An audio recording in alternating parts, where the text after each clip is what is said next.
Hello, everybody. How are you guys doing today? I pray you're doing well. I should do. And welcome to the Bible, block by block. Today is the 209. For the 209, we're going to be reading love, offering accepted and not accepted. Now, this is Leviticus 22. As always, let us begin. Our Father in heaven, holy is your name. And cannot come here will be done on earth as it is in heaven. Give us this day our daily bread. Forgive us our debt, that we forgive our debtors. Do not lead us into temptation, but deliver us from the evil one. For your kingdom and your honor and your glory is forever and ever. Amen. Alright, before we begin, let's do a little tactical prophecy. Seek divine knowledge. Anyway, ancient people considered it important to know the will of God, of the gods on demand, if necessary. So they were specialists in the art of determining the deity will, though ritual, or to specialist knowledge of the secret meaning of natural phenomena. Such specialist practice, which include divination and soothsaying, were aimed at foretelling the future and thus can be called technical prophecy. No. Yes and no. Yes, all this mumbo jumbo is saying are true, but they wasn't called prophets. There is only the Jews, the only one that had prophets.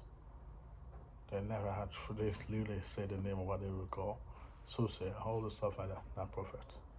The Jews are the one that said the word prophet thing.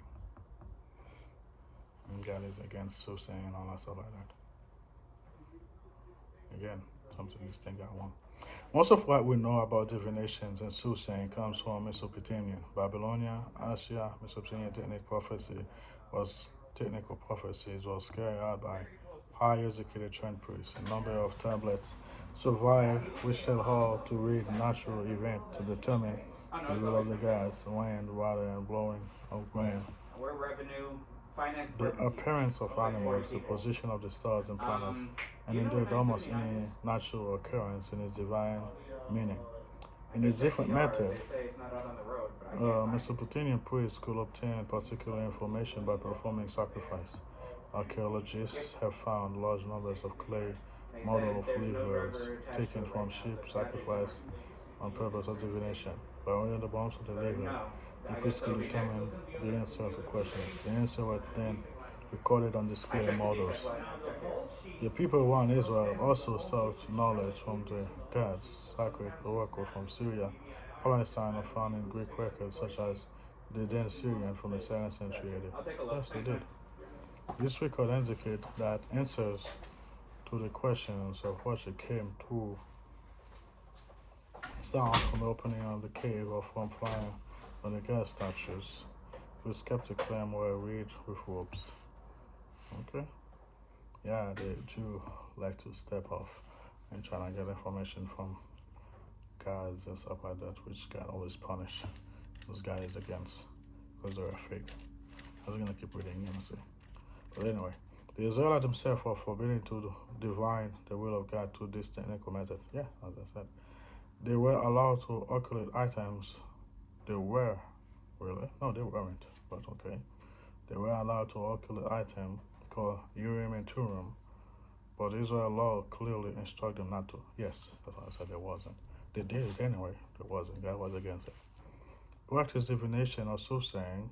For the Israelite, the divine will be disclosed by God through vision, dream, or prophet, and the Israelite worship was free to petition God for such revelation. Yeah, finally got something right. Finally.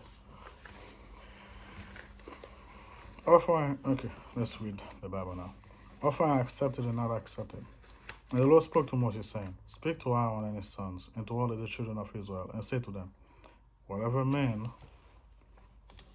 of the house of Israel, or of the strangers in Israel, who offer his sacrifice for any of his vow, or for any of his freewill offering, which they offer to the Lord as burnt offering, you shall offer to your own free will, and make without blemish from a cattle, from a sheep, or from a goat. I think I read something close to that before. But yeah, you have to fully choose. Whatever is defect, you shall not offer, for it shall not be accepted on your behalf. Whoever offers a sacrifice of peace offering to the Lord to fulfill a vow or a freewill offering from the cattle of the sheep. It must be perfect to be accepted. There shall be no defect in it. Those that are blind or broken or maimed or have unclean asthma or scribe, you shall. I put eczema here. They didn't have that one back then. So okay. A scribe, you shall not offer to the Lord, nor make an offering by fire on them on the altar of the Lord.